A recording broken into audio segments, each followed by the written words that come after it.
এখন বিষয় হইল এই নতুন বাংলাদেশে এসে আমরা ওয়াজ করতেছি কোরআন হাদিস থেকে।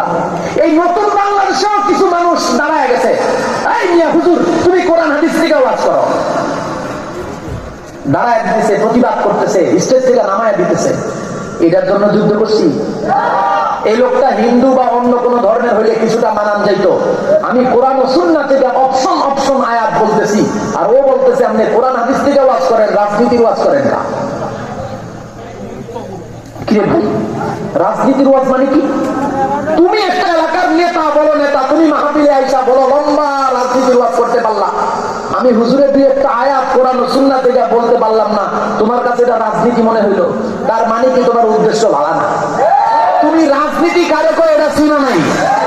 তুমি মনে করছো রাজনীতি মানে চুরি করা, টেন্ডারবাজি করা, দখল বাণিজ্য করা, এরে ধরো, ওরে মারো, এরে কাটো, খাও, এই একটা দল পালো, চাঁদাবাজের একটা গ্রুপ পালো, এরকম, এটাই মানে রাজনীতি। আসলে ভুল।